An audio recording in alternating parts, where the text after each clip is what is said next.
नमो अर्हन्ताणं नमो सिद्धाणं नमो आयर्याणं नमो वज्रायाणं नमो लोये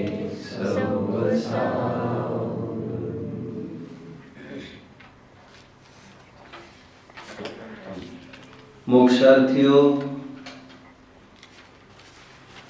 पक्षी आकाश में कितनी भी ऊंची उड्डानें भरे,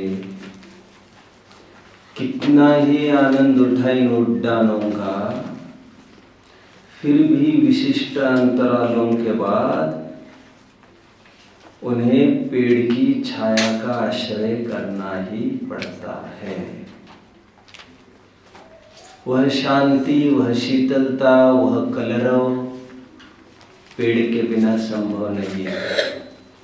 और एक पेड़ में सामर्थ्य है, आने जाने वाले हजारों पथिकों को भी वह छाया शीतलता दे सकता है, और ऐसे हजारों पक्षी भी एक ही पेड़ पर आकर रह सकते हैं।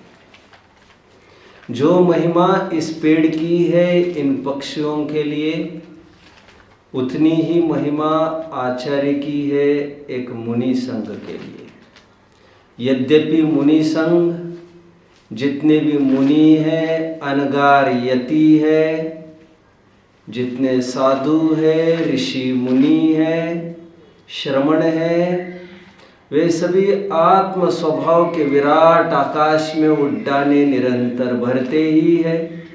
अंतरंग में शुद्धोपयोग द्वारा अपने को आप रूप अनुभवते ही है निरंतर।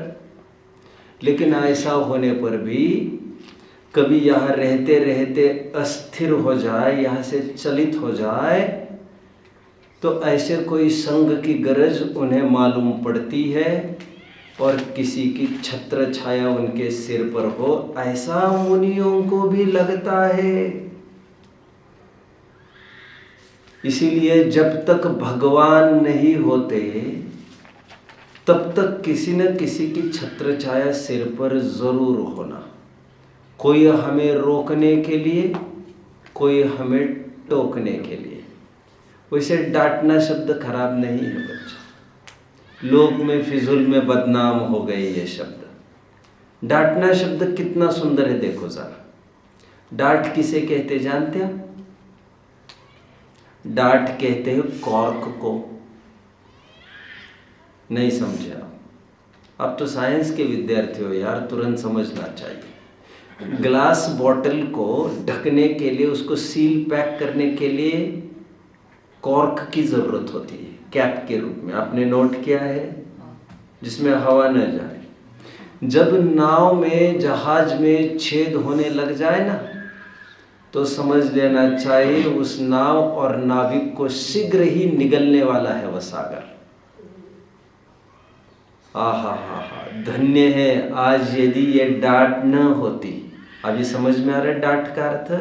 डांट उसे कहते हैं जिसके जरिए उस छेद को बुझाया जा सकता है।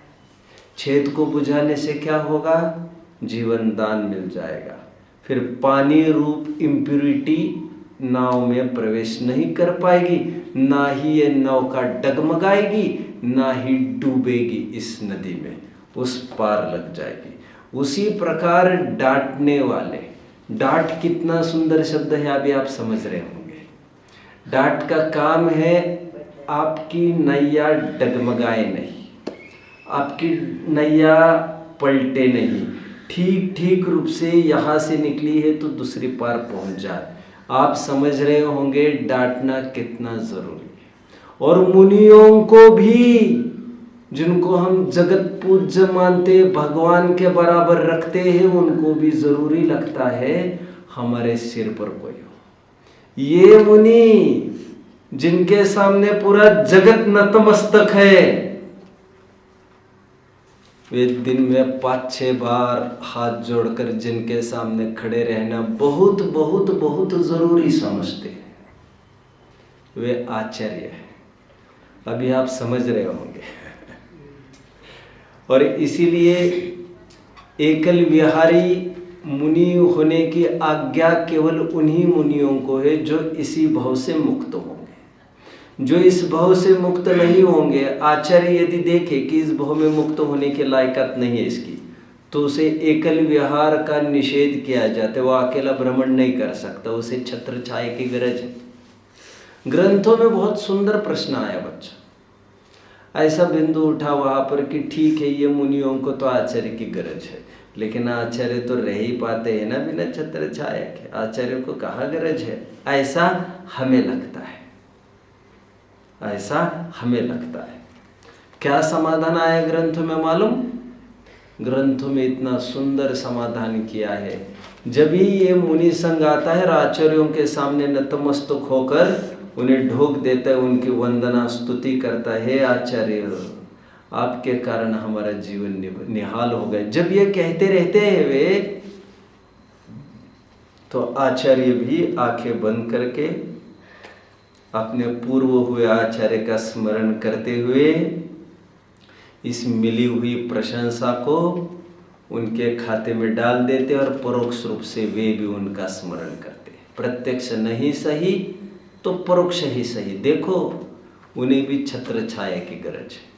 और एक युग प्रतिक्रमण होता है हर 5 साल में, जिसमें सभी मुनि संघ एकत्रित हो जाते, जिसमें परस्पर आचार्य परस्पर मिलकर एक दूसरों की कमियां एक दूसरों को बताकर उसका भी निवारण करते हैं। आचार्य का कितना महती योगदान है एक संघ में, आप समझ रहे होंगे। ठीक वैसा जिस प्रकार माँ बाप का घर में होना, माँ बाप क्या चीज है ये आपको पता नहीं है, यह तब पता चलेगा जब आप माँ बाप होंगे। आपको ख्याल में आएगा हजारों संकट झेलने की सामर्थ्य इन 2 तत्वों में है। जैसे घर में कीमत माँ बाप की है, उतनी ही कीमत संघ में आचार्य की है। आचार्य का स्वरूप हम देख रहे हैं। परिभाषा एक बार दोहराता हूँ, क्रमशः अर्थ करते चलते हैं। जो सम्यक दर्शन ज्ञान चारित्र की अधिकता से प्रधान पद को प्राप्त होकर मुनि संघ के नायक हुए हैं, मुख्यता से तो निर्विकल स्वरूपाचरण में लीन रहते हैं और कदाचित रागांश के उदय आने पर किसी धर्म के लोभी जीव को उपदेश का इच्छुक जानकर उसे धर्म का उपदेश देते हैं। कोई जीव दीक्षा लेने का इच्छुक हो, उसे योग्य जानकर दीक्षा देते हैं। कोई जीव अपने दोष प्रकट कराना चाहता हो तो उसे प्रायश्चित्त विधि से शुद्ध करते हैं। ऐसे आचरने वाले और आचराने वाले, आचरण करने वाले और कराने वाले आचार्य होते हैं। इस परिभाषा का पहला बिंदु सुबह हम देख चुके थे काफी तसल्ली से। मैंने काफी दुनिया देखी है बच्चों, काफी दुनिया मतलब ऐसी दुनिया नहीं देखी है मैंने कुछ भी, लेकिन मैं मेरे फील्ड की दुनिया कह रहा हूँ। मैंने विद्वानों को देखा है, समाज को देखा है, स्वाध्यायियों को देखा है, स्वाध्याय को भी देखा है। काफ़ी उठना बैठना विद्वानों के बीच में रहा। मेरे तकरीबन ज़्यादा नहीं तो 20 साल ज़रूर गए।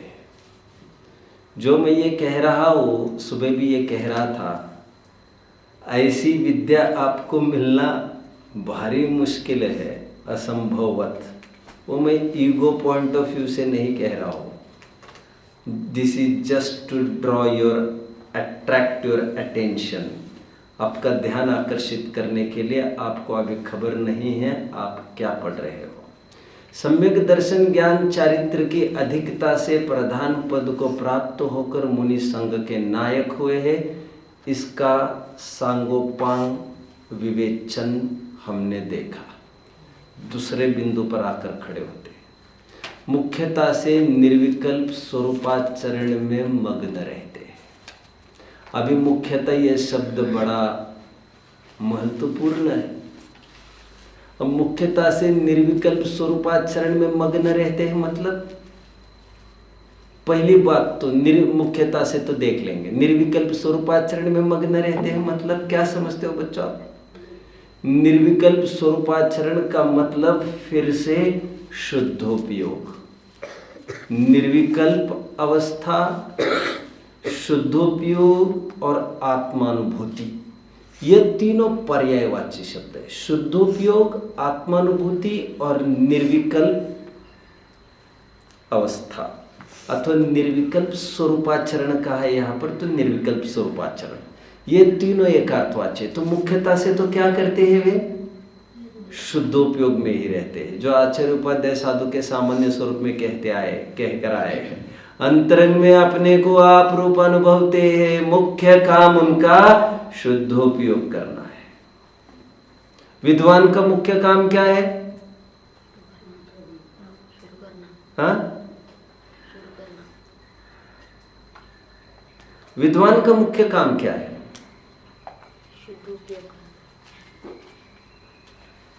विद्वान का मुख्य काम क्या है? उठो, आपको समझ में नहीं आ रहा? 2 जन उठ रहे तो फटाफट। विद्वान का मुख्य काम क्या है? हाँ? समाज में क्यों ज्ञान देना? विद्वान का वही काम है। विद्वान को बाकी चीजें आती हो नहीं आती हो बहुत मायने नहीं रखता।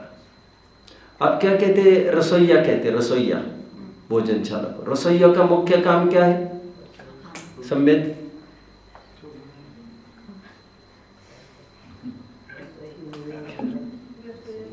क्या काम है यश रसोईया का? हमारा काम तो खाना है, कौन क्या करता है क्या जाने। रसोईया का क्या काम है विराज? खाना बनाना। बाकी चीजें उसको प्रवचन आता है कि नहीं आता है उससे कोई मतलब नहीं है आपको। विद्वान को खाना बनाना आता है कि नहीं आता है कोई मतलब नहीं है आपको। मुनिराज का मुख्य काम शुद्धोपयोग है। सुनिए, उनको प्रवचन करते आना बहुत जरूरी नहीं है। जैसे आप में से कोई प्रवचन करता हो ना, ऐसे भी प्रवचन वे नहीं कर पाए तो उससे उनका कुछ भी बिगाड़ नहीं होता। वो उनका कोई करियर नहीं है। उनका मेन काम शुद्धोपयोग करना है, निर्विकल्प स्वरूपाचरण में मग्न रहना, निर्विकल्प स्वरूपाचरण में लीन रहना, वह उनका मुख्य काम है। इसीलिए उन्होंने दीक्षा ली है, निरंतर में मैं आत्मा में रमूं। आत्मा में तो घर में भी रम रहे थे वे, तो आत्मा में तो घर में भी रम रहे थे, फिर दीक्षा काय के लिए ली? भरत जी घर में भी वैरागी थे, घर में भी आत्मा में रमते, तो दीक्षा काय के लिए ली? ये मेरा प्रश्न है बच्चों, क्या उत्तर है आप लोगों के पास?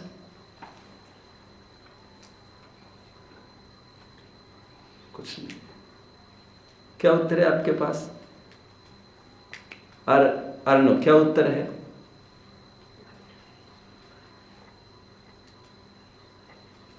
प्रश्न क्या है? घर में ही वैरागी है तो मुनि दीक्षा क्यों ली?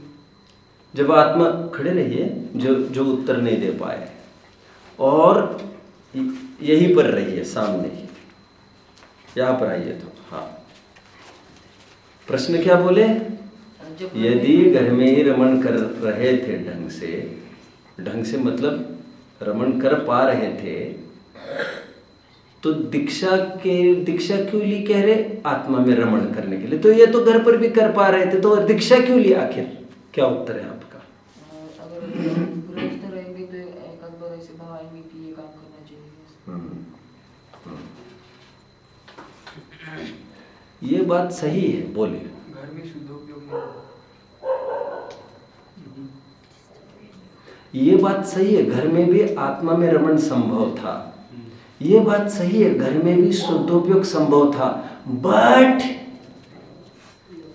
जहां पर रह रहे हैं, कोयले की भट्टी में जाए और काली मां लगे नहीं यहां वहां, तुम कहोगे मैं हाथ कहीं नहीं लगाऊंगा, अरे उसके धूल धपटे से ही तुम खराब हो जाओगे।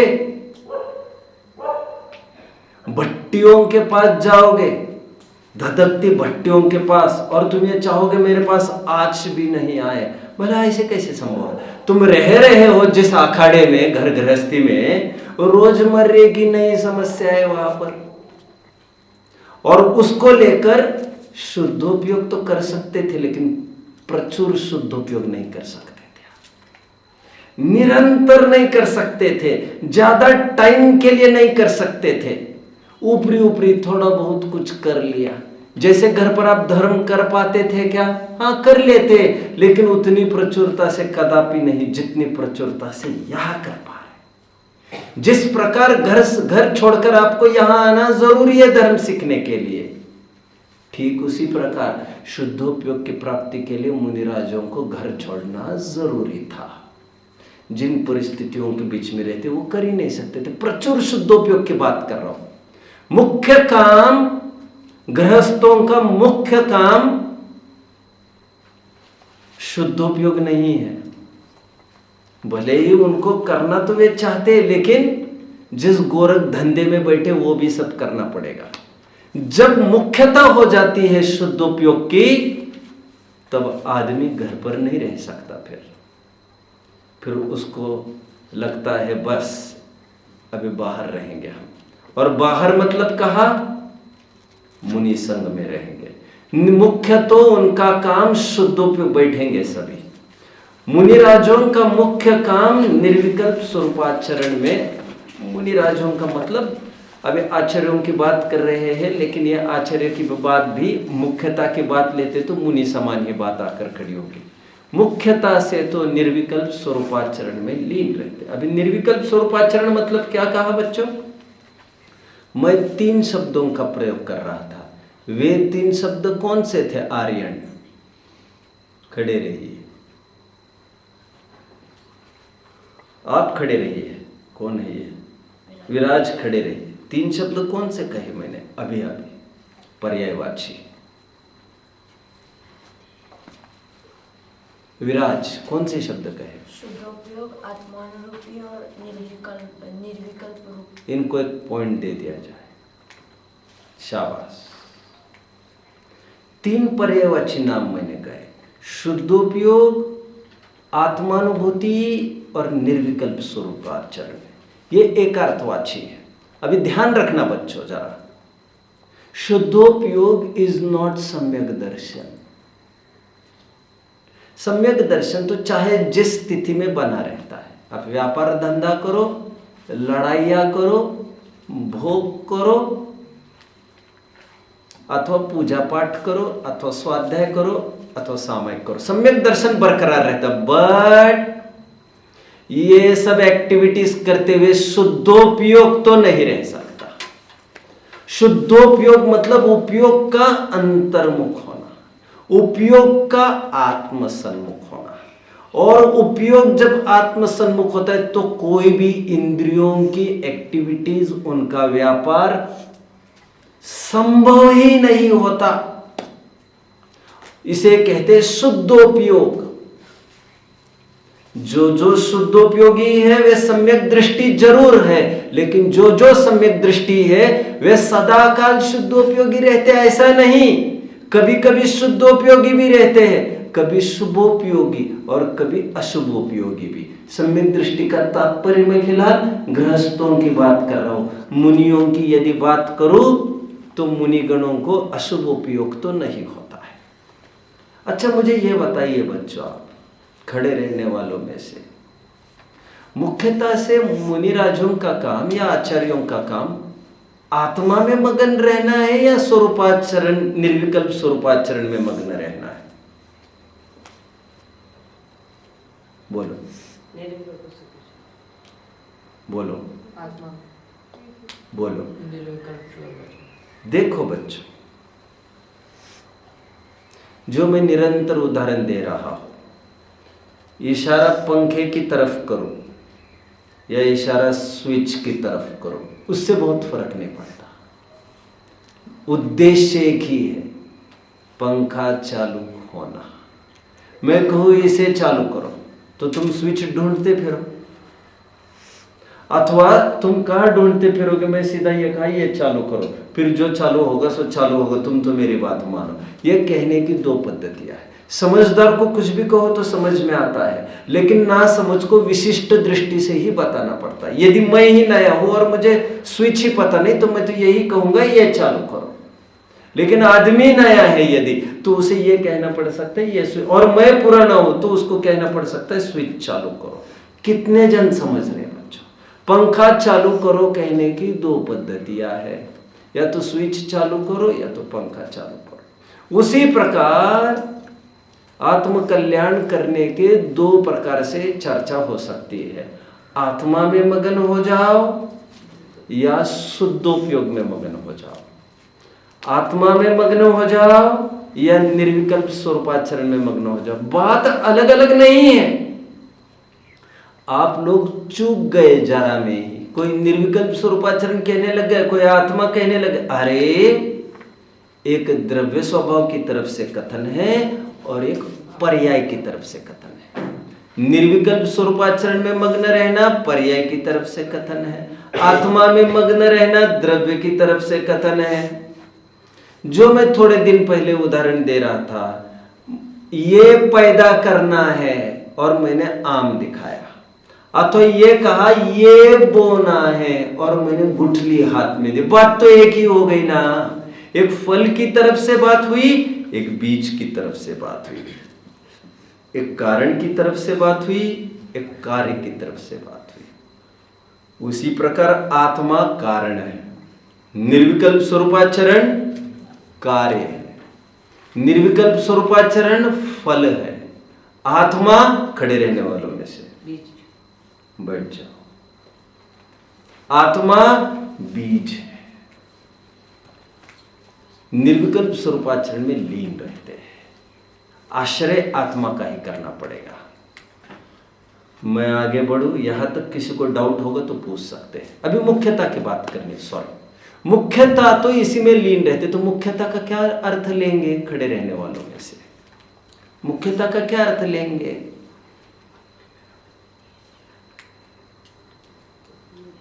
मुख्यता का क्या अर्थ लेंगे?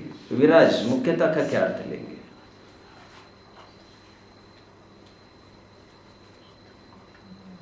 खड़े रहिए।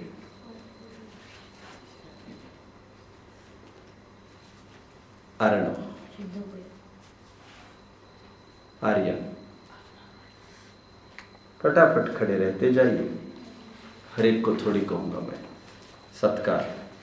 बाकी के मुझे भी निर्विकल्प स्वरूपाचरण में मग्न रहते हैं, लेकिन ये विशेषता निर्विकल्प स्वरूपाचरण में मग्न। सॉरी, अभी आचार्यों की बात छोड़ दीजिए। आचार्य मुख्यता से तो निर्विकल्प स्वरूपाचरण में मग्न रहते हैं। अब आसपास के दोनों उठ जाइए, तुम्हें तो पूछने का कोई बहुत काम ही नहीं है। मुख्यता का तात्पर्य क्या है बच्चों, सुन लीजिए। मुख्य तो इसी में लीन रहते, मतलब प्रायोरिटी, प्राधान्य, वर्चस्व, महत्व इसी को है इनके दिमाग में, इसलिए मुख्यता से तो इसी में लीन रहते। मुख्यता का अर्थ ऐसा नहीं लेना। कैसा नहीं लेना? कोई बता सकता है? कि अधिक समय उनका इसमें जाता हो, क्योंकि अधिक समय तो उनका शुभोपयोग में जाता है। शुद्धोपयोग में उससे, शुभोपयोग से कितना समय जाता है कोई बताएगा मुझे खड़े रहने वालों में से? आधा ही समय जाता है। जितना शुभोपयोग में समय जाता है उससे आधा ही शुद्धोपयोग में जाता है। मुख्यता का अर्थ ज्यादा समय जाता है ऐसा नहीं, लेकिन उपादेयता उसी की है, उसी की प्रायोरिटी है, उसी का प्राधान्य है, उसी को कहते हैं मुख्यता से तो उसी में लीन रहते हैं, उनको वही करना है और बाकी ये करना है शुद्धोपयोग, और बाकी ग्रंथ लिखना, लिखाना, उपदेश देना, दिलाना, आहार करना, ये होता है। क्या कहा मैंने? शुद्धोपयोग करना है और बाकी की चीजें होती है। दीक्षा शुद्धोपयोग के लिए ली है, शुद्धोपयोग जरूरी है, उपदेश लिखना लिखाना, आहार करना कराना, ये सब मजबूरी है, मजबूरी। शुद्धोपयोग गौरव है, गौरव। और शुभोपयोग गौरव नहीं, मजबूरी है, मजबूरी। मुख्यता से तो निर्विकल्प स्वरूपाचरण में ही मग्न रहते हैं। मुख्यता का अर्थ मैंने सुबह कदाचित का जो अर्थ किया था उससे विरुद्ध अर्थ यहां लेना चाहिए। कदाचित मतलब मैंने कहा था गौणता, शुभोपयोग की बात थी। और मुख्यता मतलब, मुख्यता तो वर्ड है ही, प्रायोरिटी। शुद्धोपयोग की प्रायोरिटी होती है उनकी, शुभोपयोग की प्रायोरिटी नहीं होती, मतलब उपाधि नहीं मानती, इतनी सी बात है। Point 2 we have covered. 2 points we have covered. जो सम्यक दर्शन ज्ञान चारित्र की अधिकता से प्रधान पद को प्राप्त होकर मुनि संघ के नायक हुए हैं, मुख्यता से तो निर्विकल्प स्वरूपाचरण में ही मग्न रहते हैं, तथा थर्ड पॉइंट, रागांश के उदय से अथवा मंद राग के उदय से, कुछ भी कहो तो चलेगा, के उदय से कोरोनावश कोई धर्म का लोभी जीव सामने आए तो उसे उपदेश दे देते। तीसरे बिंदु की अब हम चर्चा करना चाहेंगे। तीसरे बिंदु की 8वीं वाले कोई भी मुझे सामने खड़े रहने वाले तीनों जन निर्विकल्प स्वरूपाचरण के पर्यायवाची 3 शब्द बोलेंगे।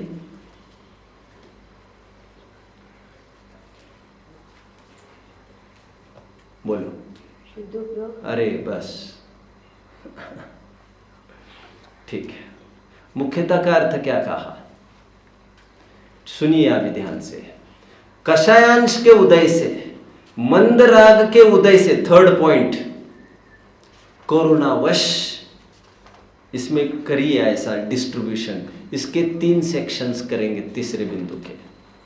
मंद राग के उदय से, वहां के मूल वर्डिंग्स क्या है, रागांश के उदय से, ठीक है चलेगा, एक ही बात है, एक ही बात है, घबराने की कोई जरूरत नहीं है। रागांश के उदय से, कभी कभी जो वर्ड लिखा है ना बच्चों, पर कभी कभी, पर कभी कभी का क्या मतलब है, कौन बताएगा, कौन बता सकता है पर कभी कभी मतलब क्या, कैसा अर्थ नहीं करना और कैसा अर्थ करना, कौन बताएगा?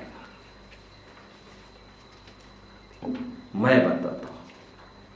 पर कभी कभी का मतलब, कभी कभी का मतलब टाइम फैक्टर से बात नहीं कर रहे हैं ये, क्योंकि शुभोपयोग तो उनका दुगुना होता है, शुद्धोपयोग कभी कभी होता है, बट कभी कभी कहकर गौणता दिखाना चाहते हैं। यदि मेरी ताकत होती तो शुद्धोपयोग में ही रमता, मैं काय के लिए इस भट्टी में आता। कभी कभी कहकर उस कदाचित में जो अर्थ किया था गौणता का, वो अर्थ यहां पर करना चाहिए। तीसरा बिंदु, कभी कभी रागांश के उदय से,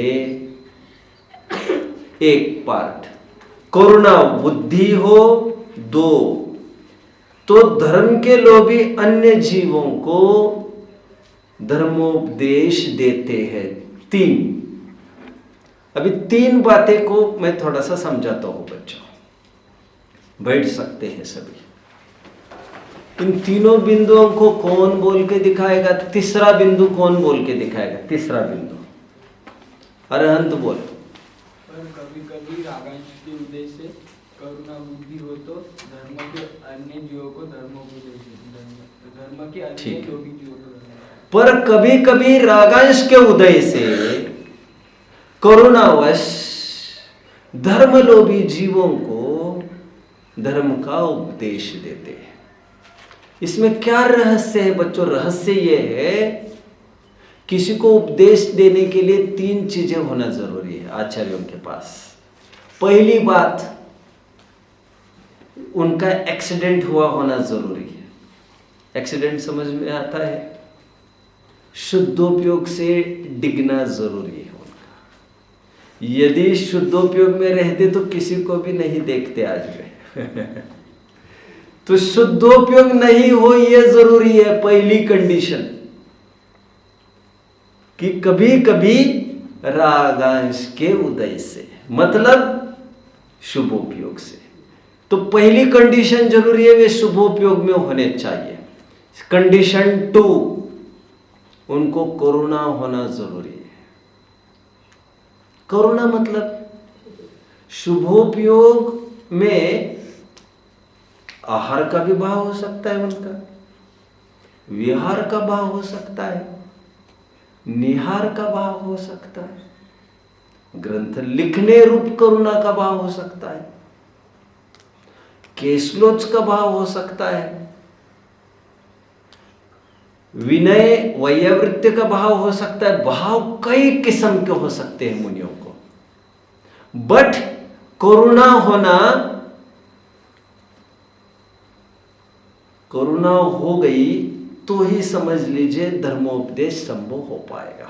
इसी जाति के करुणा होना जरूरी। एक तो शुभोपयोग जरूरी है, शुभोपयोग में भी वे 1000 काम कर सकते हैं, उन 1000 कामों को छोड़कर उनको करुणा होना जरूरी है।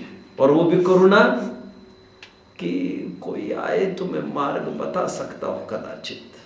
और ऐसे में तीसरा पॉइंट, कोई धर्म का लोभी सामने आए, ऐसा नहीं कोई जाने आने वाले को ए भैया आओ जरा आओ जरा, मार्केटिंग का ये तरीका नहीं है, क्योंकि मुनिराज को आसक्ति है ही नहीं, बल्कि ऐसा उल्लेख है जिनवानी में। बच्चों, मैं क्या कह रहा हूं ध्यान से सुनिए। धर्म को उपदेश मिलना कितना दुर्लभ है वो मैं दिखा रहा हूं, कितना कठिन मुश्किल है वो दिखा रहा हूं। मार मार के मुल्ला नहीं बनाया जाता। आपके गुरुकुल में हो सकता है ये 8 बजे रिपोर्ट करना पड़ेगा। कितने बजे क्लास चलती है वैसे अपनी रात की? 7:15। 7:15 को 5 कम हुए तो you will be asked, you will be checked for that. 2 minute late क्यों आए? क्योंकि इसमें हो सकता है आपको इंटरेस्ट कम हो और देने वाले को इंटरेस्ट ज्यादा हो। लेकिन ऐसा मुनियों में नहीं देखने में आता, उनका उल्टा मामला है। उनके लिए तो सामने कोई आए याचना करे, जानते ग्रंथ में कई सारी बातें, ग्रंथ में ऐसी तक बात आई है, जो मुनियों का संविधान है ना, आचार संहिता, उसमें ऐसी बात आई है कि कोई मुनि उठे और आचार्यों के पास जाकर कहे अथवा उपाध्याय के पास हमें ये ग्रंथ सीखना है, तो कुछ बोलते नहीं है आचार्य उपाध्याय, कुछ बोलते नहीं है, पर चेहरा हिलाते हैं। ये मैं मेरी भाषा में बात कर रहा हूं, ना हाँ ना हूं, कुछ नहीं। वो जाकर बैठ जाते अपने अपने स्थान पर।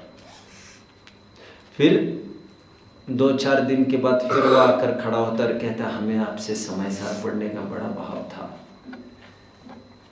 फिर से ही नॉड्स हिज हेड, मतलब देखते, सोचते, समझते।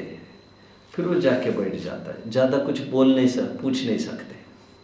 ऐसा 5-6 बार देखने पर उनको यदि ख्याल में आए कि इसको ज़्यादा ही रस है, तो फिर एक आध बार वो आए तो चालू हो सकता है।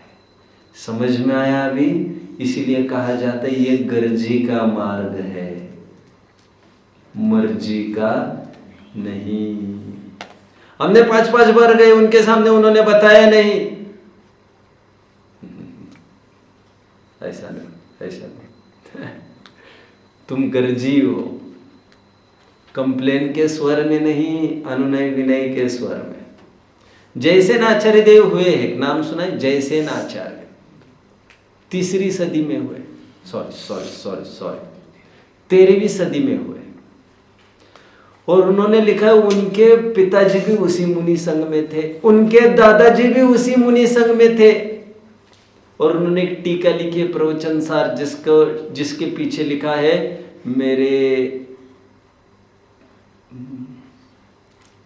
मेरे पिताजी मुझे निरंतर आग्रह कर रहे हैं टीका लिखने का, कहीं उनको अनुचित ना लग जाए, इसलिए मैं आखिर लिख ही रहा हूँ टीका। ऐसे लिखा है संस्कृत में वर्डिंग से। उनके पिताजी ने खूब आग्रह किया होगा उनको, लिखो ना बाबा तुम्हारी बुद्धि अच्छी, लिखो ना। लिखता हो, देखता हो। अब लिखना मतलब कितना बड़ा फजीता पालना पड़ता है। समझ रहे हैं बच्चों?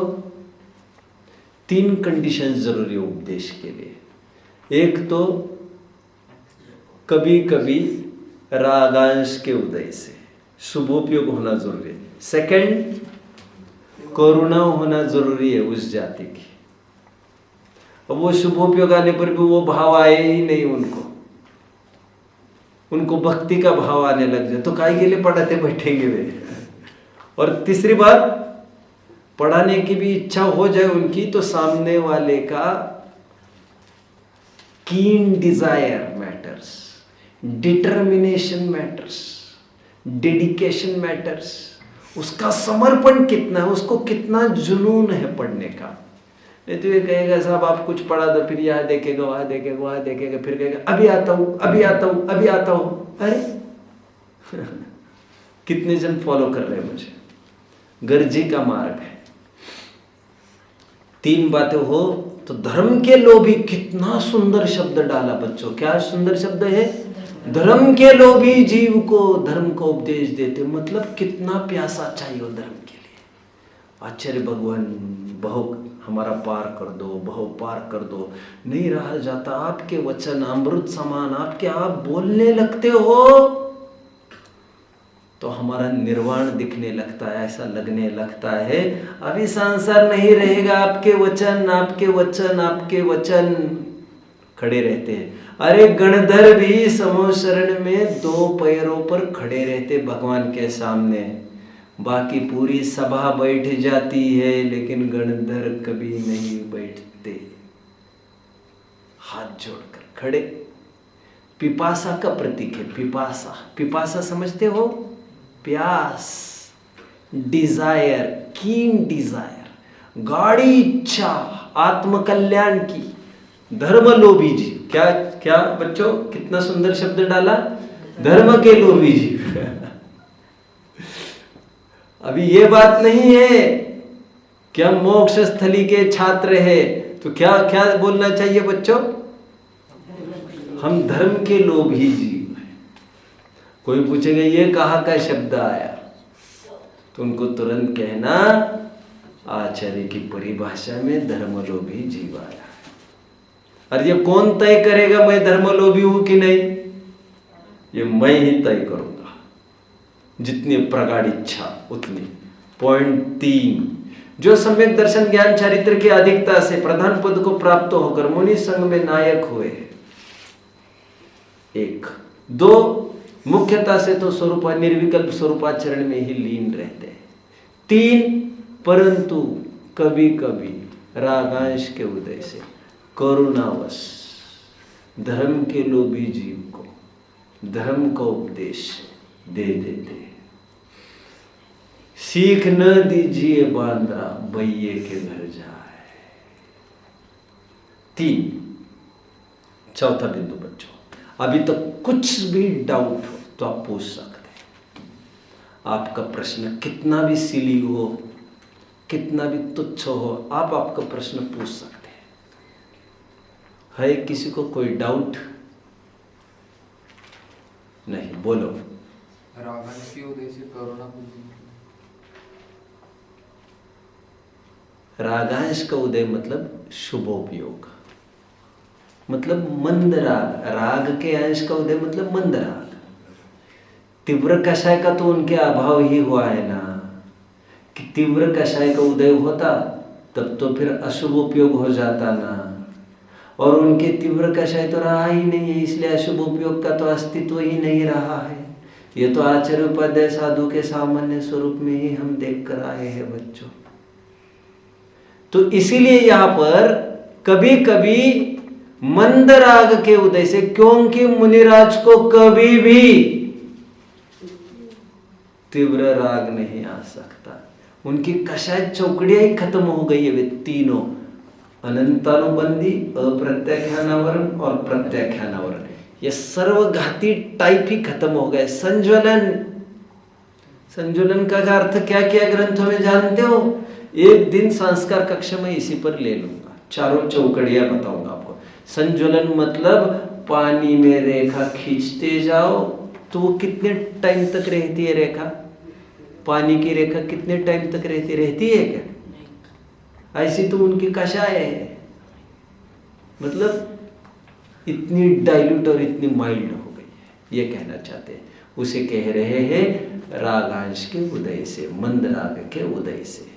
और मंद राग हुआ तो उसमें क्या होना, उसमें आहार का भी भाव हो सकता है, विहार का भी हो सकता है, लेकिन ऐसा न होकर उनको करुणा हुई, अरे इस जीव को। और सामने कोई धर्म का लोभी जीव था, रो रहा था डब आंखों में, भले ही वह होगा चमार, धीमर, मछुआरा, लेकिन डब आंखों में मुझे सुखी होना है कह रहा है। उनका भाव बना तो उपदेश दे देंगे। ये 3 कंडीशंस जरूरी है। किसी को कोई डाउट हो तो पूछ सकते हैं, नहीं तो मैं आगे बढ़ता हूं। बिंदु 4, शिक्षा का बिंदु हुआ, अभी दीक्षा का बिंदु। आपको समझने के लिए आचार्यों के व्यवहार रूप 3 कार्य, शिक्षा, दीक्षा, अनुशासन, प्रशासन। अनुशासन प्रशासन एक ही वर्ड है, वैसे वे प्रशासक है लेकिन अनुशासन भी है। अनुशासन और प्रशासन में अंतर समझते हो बच्चों? अनुशासन और प्रशासन में अर्थ समझता है कोई? शब्द सुने हैं दोनों? प्रशासन मतलब होता है यह सब कराना, समझ रहे हैं? और अनुशासन मतलब डायरेक्ट इन्वॉल्वमेंट। प्रशासक ऊपर के होते हैं थोड़े, अनुशासक थोड़े नीचे के लेवल के। ठीक है, कहां तक आए हम? Second part. तथा दीक्षा लेने के इच्छुक जीव को योग्य जानकर दीक्षा देते हैं। दूसरा काम आचार्य क्या करते हैं आप जानते हैं? आम मुनि चाहे जो काम कर सकता है, लेकिन दीक्षा देने का काम आचार्य ही करेंगे। क्यों? सबसे महत्वपूर्ण कार्य है ये, सबसे महत्वपूर्ण कार्य। आप देख रहे होंगे कोई कुलीन लड़का शादी करना चाहता है तो क्या प्रोसेस है? प्रश्न समझ में आ रहा है? कोई लड़का अच्छे घर का सज्जन शादी करना चाहता है तो क्या प्रोसेस है?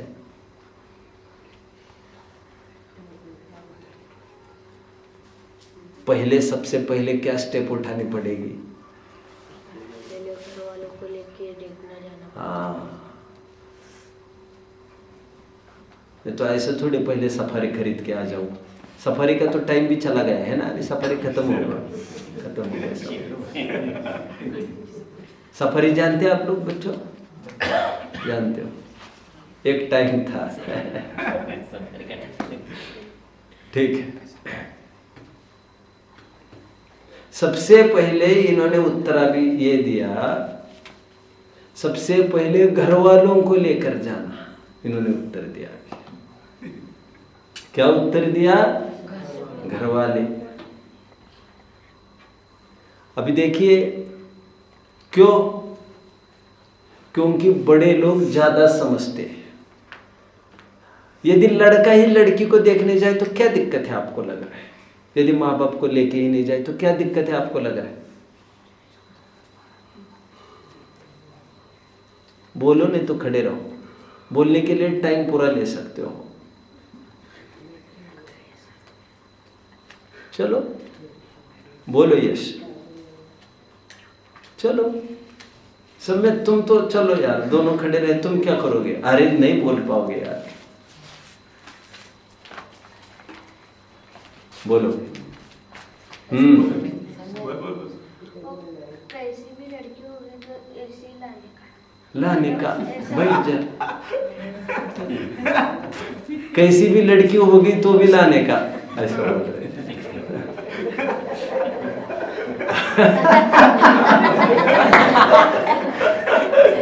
ठीक है। देखो बच्चों, यदि लड़का ही जाएगा ना लड़की लाने, तो पहले तो वो लड़की मतलब क्या यही नहीं समझता। आपको लग रहा होगा लड़की मतलब क्या होता है? लड़का इतना ही समझता है लड़की मतलब चमड़ी, तो गोरी है तो लड़की बहुत अच्छी है। हंस भी रही थी, बस आपको इतना ही बात के। और बड़े बुजुर्ग ऐसा नहीं करते। बड़े बुजुर्ग उसको प्रश्न भी पूछते हैं। फोटो वोटो का जमाना तो आज का है, फोटो देखकर तय होना मैं कहना नहीं चाहता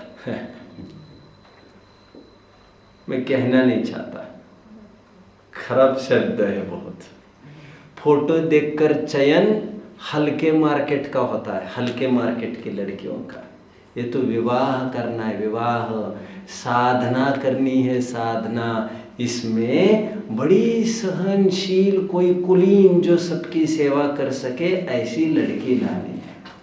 और ये कौन परीक्षण कर सकेंगे? जिनको अकल है वे।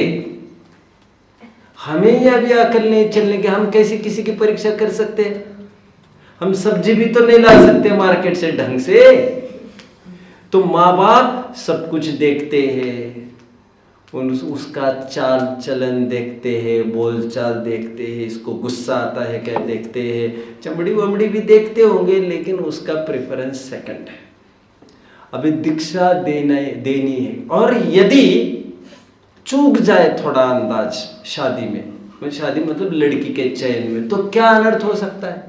क्या हो सकता है? क्या हो सकता है? शादी कैंसल नहीं, शादी हो गई मान के चलो, अच्छा कैंसल मतलब डिवोर्स कहना है आपको?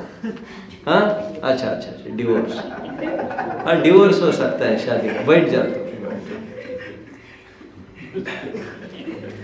तो आई 10 दिन के बाद, फिर 10 दिन के बाद चली जाएगी, फिर से हो सकता है नाटक, वो संभाल नहीं पाएगी। इससे क्या होगा?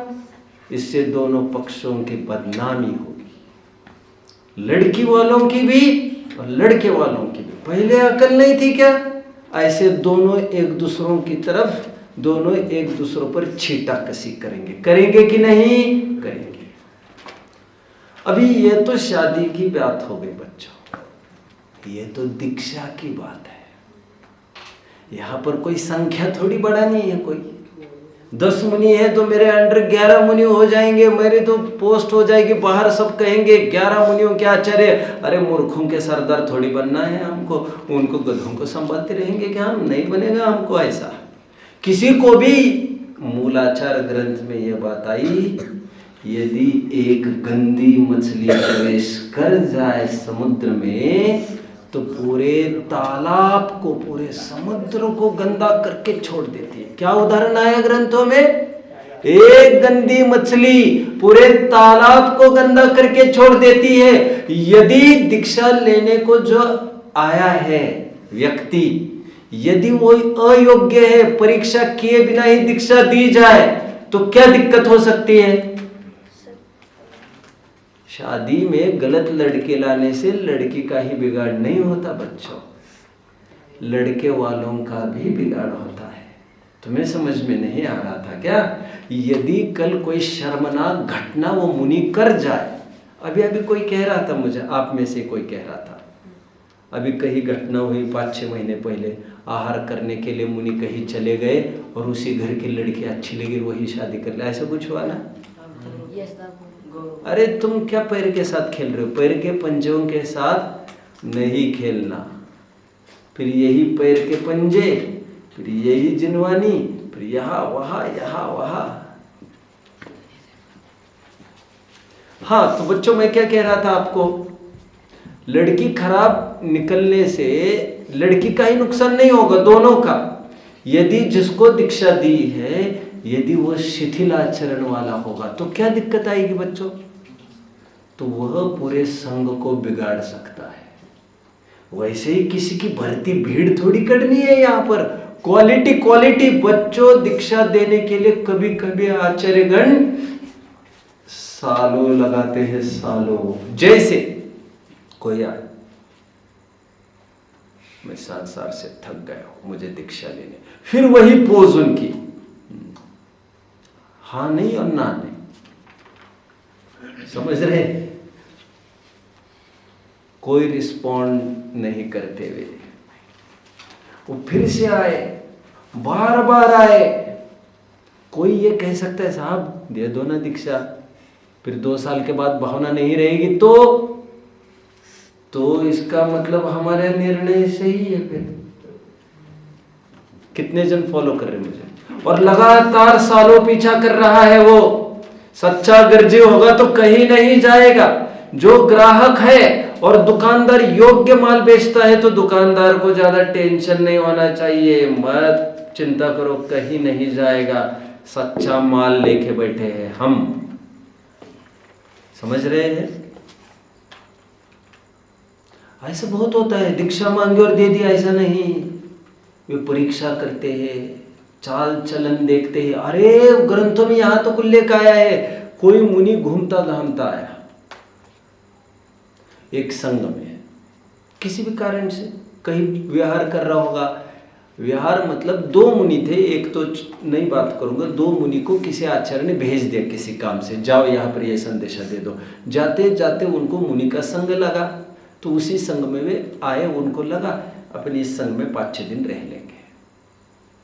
अभी देखो ग्रंथों में क्या है, यदि वे आए संग में, अभी सभी मुनियों के लिए वो अपरिचित थे, कभी देखा नहीं था, जाना भी नहीं था। वे इनको अपरिचित, ये इनको अपरिचित। तो क्या व्यवहार होता है जानते हो ग्रंथों में?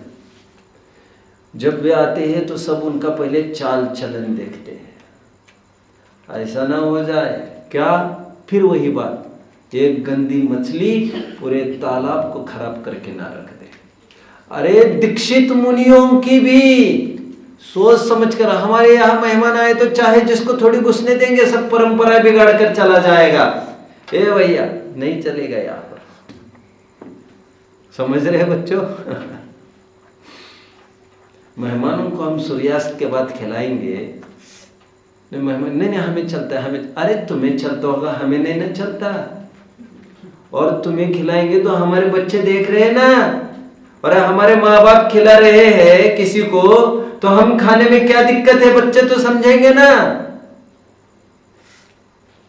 चलो बैग उठाओ।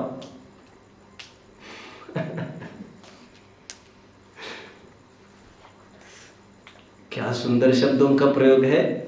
कोई दीक्षा लेने के इच्छुक जीव को योग्य जानकर दीक्षा देते हैं। और श्वेतांबर संप्रदाय में बहुत खराब हाल है बच्चों। टोडरमल जी ने 6वें अध्याय में, मेरा बस चलता तो पेज नंबर निकाल कर दिखाता, लेकिन आपके हाथ में है नहीं, फिर भी दिखा दूंगा, देखते हैं। 8 साल के पहले के बच्चों को दीक्षा दे देते, ऐसी हालत है। क्यों? अभी बच्चा भोला है, फिर सीख जाएगा ये करते करते। आतंक क्या? शोषण है ये, शोषण। हम कहाँ खराब काम कर रहे, ये तो देवदास प्रथा चलती थी, वैसी ये प्रथा है। अरे कितना भी अच्छा काम हो, और दीक्षा जैसा काम भी मार मार के मुल्ला थोड़ी बनाया जाता है किसी को। आग्रह 8 मूल गुण का हुआ करता है, वो तो मरने की कीमत पर भी पालन किया जाता है। नहीं तो आप तो कल ये कहोगे शराब पी रहा है, बहुत आग्रह मत करो उसको, जैसे ऐसा नहीं। आग्रह की सीमा 8 मूल गुण तक। अणुव्रत और महाव्रत लेने के लिए दादागिरी से काम नहीं होते। चल कपड़े उतार, चल एरिया समिति, ऐसा होगा क्या काम? वो विरक्ति से होती है ये बातें। ठीक है, योग्य जान दीक्षा देते हैं। मैं कुछ कहते कहते रह गया क्या बच्चों? कुछ बात कह रहा था मैं, हाँ कुछ बात कह रहा था मैं। हाँ, मोक्ष मार्ग प्रकाशक, बहुत बढ़िया। श्वेतांबरों में 8 साल के पहले बच्चों को दीक्षा दिला देते हैं। अच्छा तो दिक्कत क्या है जी? अरे दिक्कत महा दिक्कत है, उनको धर्म का स्वरूप भी पता नहीं है अभी। अरे जिनवानी पढ़ो, समझो, और फिर दीक्षा होती हो तो ही लो। जिन शासन की तो यह परिपाटी है कि पहले तत्व ज्ञान होता है, तत्व ज्ञान होने के बाद परिणाम उदासीन होते हैं। परिणाम उदासीन होने के बाद घर गृहस्थी में रहते हुए परिसह सहन करने का अभ्यास होता है और तत्पश्चात आचार्यों को योग्य लगे तो दीक्षा देते। वो दीक्षा मांगने के लिए आए तो, नहीं तो तुम ले लो दीक्षा, ले लो, चढ़ जा सूली पे, भला करे भगवान, मतलब 10 जनों ले लो, ये कोई ऐसी बात खेल तमाशा। अरे वे 10 दफे पूछे हमें लेनी है तो हम बताएंगे तुम्हें, क्योंकि यहाँ पर कुछ भी गलत कदम यदि उठ जाए तो हमारे अच्छे मुनि भी भ्रष्ट हो सकते। एक आध आपके गुरुकुल में यदि खराब लड़का आ जाए, खराब चाल चलन वाला, तो क्या हो सकता है? क्या हो सकता है? बैठ जाओ। क्या हो सकता है विराज? बिगाड़ देगा और पता भी नहीं चलेगा और मुश्किल पड़ जाएगी। विद्वान माथा पिट के बैठेगा, समझ रहे? ऐसा नहीं होना। एक भी गंदा आदमी घुस जाए, समझ रहे? एक अच्छा आदमी यदि लेने से चूक गए तो चलेगा, लेकिन गलती से खराब आदमी तो नहीं घुसना चाहिए। कंडीशंस बदलती रहती है, मैं किसी अपेक्षा से कथन करता जा रहा हूं, समझ रहे बच्चों? बहुत सुंदर शब्दों का प्रयोग है। धर्मलोभी एक सुंदर शब्द। दूसरा शब्द योग्य जानकर दीक्षा देते हैं। कहते छोटे छोटे बच्चों का अभी भी बहुत, और अब जानते हो, अभी मैं तो ज़्यादा समझता नहीं हूँ ये बातें। हैदराबाद में, शायद हैदराबाद में अभी 4-5 साल पहले एक श्वेतांबर की लड़की के उपवास हुए, कुछ 80-90 उपवास हुए, फिर वो मर गई। किसने सुना बच्चों इस बात को? नहीं। और पुलिस केस तक हो जाती है। फिर समाधि संलेखना में भी ऐसी स्थिति कर देते, जान जबरदस्ती से नहीं। दीक्षा संलेखना जबरदस्ती से नहीं। क्यों? मर जाऊंगा तो मर जा, तुम्हारे मरने की बात नहीं है। अभी जो समाधि संलेखना लेने जाएगा वो यही सोचेगा, नहीं बाबा उसकी संलेखना बिगड़ गई थी, कैसा हो गया? नहीं। इस मार्ग पर आने वाले 50-100 जनों को तुम वही रोक दोगे। एक भी प्रोडक्ट बिगड़ गया यहां पर तो 1000 जने जो यहां आना चाहते थे, मार्केट खराब हो जाएगा। वैसे ही गुरुकुल की बात समझ लीजिए। आप गुरुकुल में यदि खराब लड़का हो गया, खराब काम हो गया, तो 10 जन आने का सोच रहे थे, नहीं यहां से लड़के भाग गए थे।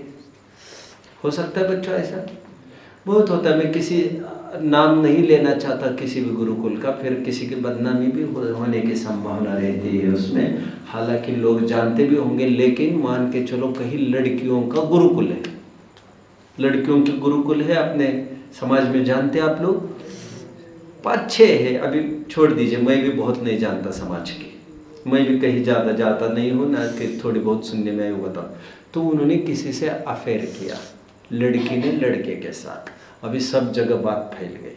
अभी सब जगह क्या समझते, अरे इनका ध्यान नहीं है, हम भी अपनी लड़की नहीं भेजेंगे, हम भी अपनी। होता है ना ऐसा? गलती लड़की की ही थी ये कहकर कोई सुनता है क्या? अरे तुम क्या कर रहे थे तब? तुम्हारा ध्यान देने का काम नहीं है क्या? देखो मोक्ष मार्ग प्रकाशक, जल्दी 180 पेज फटाफट होगा तो देखो क्षुधा से कृष्ण किसी रंग का बालक कहीं चैत्यालय आदि में दीक्षा धारण करके पाप रहित न होता हुआ किसी पक्ष द्वारा आचार्य पद को प्राप्त हुआ। ओह, इसको तो आचार्य बना दिया डायरेक्ट। वह चैत्यालय में अपनी गृहवत प्रवृत्तता आदि। सो ये बड़ा आश्चर्य है। ज्ञानियों, ठीक है, चलो ठीक है आदमी हो गया, मूड खत्म।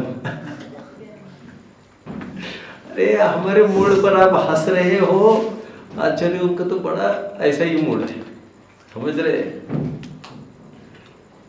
ठीक है, समझ लो। अभी मूड की मैं बात करूंगा एक कल सुबह के पीरियड में, आज मैं इसे पूरा कर देता हूँ। तीसरा पॉइंट, कितना गजब है बच्चों, कितना गजब है। आचार्य कोई साधारण नहीं है, मार मार के मुल्ला बनाने को, उनकी भीड़ इकट्ठा करने का संस्थान नहीं है। तुम्हें पीछे लगना पड़ेगा, गर्जी का मार्ग है। आगे तीसरा पॉइंट, शिक्षा दीक्षा। तीसरा पॉइंट ध्यान रखना, शिक्षा देना उपाध्यायी का काम नहीं है, इनका भी काम आ गया। आचार्य तो कुछ भी कर सकता है, प्रिंसिपल पीरियड भी ले सकता है। जानते हैं आप लोग? आप लोगों को पढ़ाता है कोई प्रिंसिपल? नहीं पढ़ाता। ठीक है, तीसरा काम क्या करते हैं आचार्यगण? कोई अपना दोष प्रकट करना चाहे तो उसे प्रायश्चित विधि से शुद्ध करते। कितना सुंदर शब्द है। कोई स्वयं प्रायश्चित विधि, कोई स्वयं अपना दोष प्रकट करे, इसमें भी आप सहजता देखिए ना। गलती तुम्हारी हुई, घाट, मैं तुमसे बात कर रहा हूं, गलती तुम्हारी हुई, टेंशन तुम्हें होना चाहिए कि मुझे क्यों टेंशन हो? उसको बुलाओ जल्दी, उसको बुलाओ जल्दी। अरे टेंशन उसको होना चाहिए, मेरे से गलती हो गई, मुझे आचार्य से मिलना, मुझे आचार्य से मिलना। आचार्य क्यों परेशान हो उसके लिए? सच्चा मार्ग तो ये। कितने जन समझ रहे? पहले जमाने में बच्चों किसी को कर्जा दिया जाता था ना, लिखा पढ़ी नहीं होती थी, क्योंकि जिसको कर्जा दिया हुआ तो वैसे ही मान सम्मान से डूब जाता था। उसके माथे पर रात दिन यही भरा रहता था, मैं कब लौटाऊं, कब लौटाऊं, कब लौटाऊं।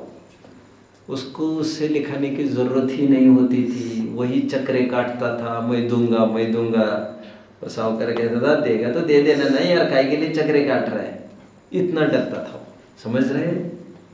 ठीक उसी प्रकार कोई अपना दोष प्रकट करने के लिए आए उनके पास, आचार्यों के पास, तो आचार्य क्या करते हैं? प्रायश्चित विधि से शुद्ध करते हैं। ये कोई शाप नहीं दिया जा रहा है, समझ रहे? खबरदार, जाओ, गेट लॉस्ट, जाओ उस पेड़ के नीचे बैठ जाओ, क्या किया तुमने, काली मां पोत दी पूरी, गेट लॉस्ट। ऐसा नहीं, ऐसा नहीं। मैं किसकी बात कर रहा हूं, समझ में आ रहा है बच्चों? कल का ही पर्व, रक्षा पर्व। श्रुत सागर को ऐसा नहीं किया होगा, निकाल दो इसको बाहर, नहीं चल चल बाहर, ऐसा नहीं, ऐसा नहीं। श्रुत सागर स्वयं आए। श्रुत सागर जी ने आते ही, भगवान मेरे से बड़ा अपराध हो गया, जबकि बड़ा अपराध कुछ नहीं हुआ था बच्चों।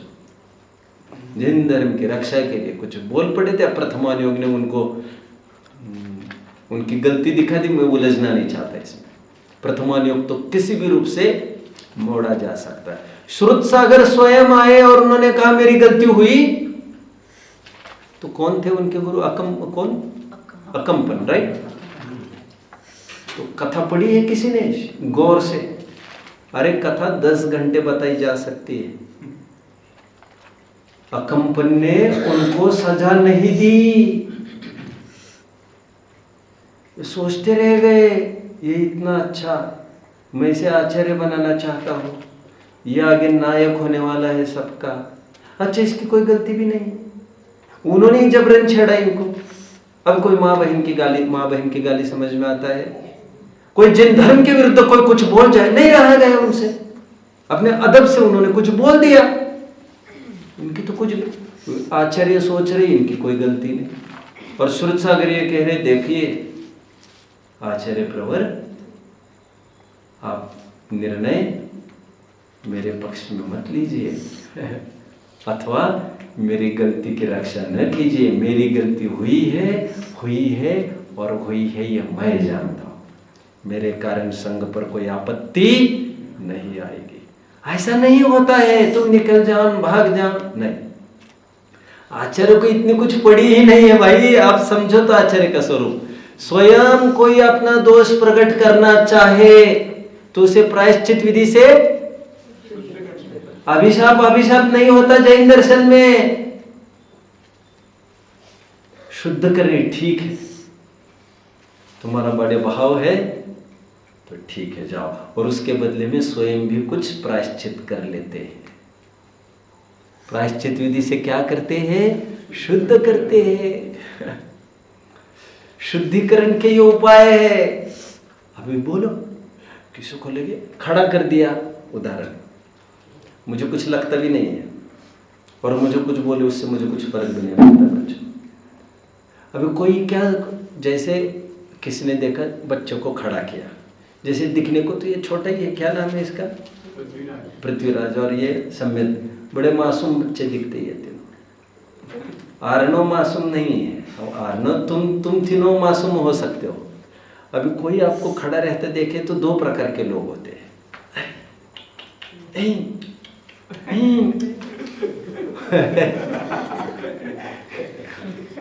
क्या हो रहा है ये?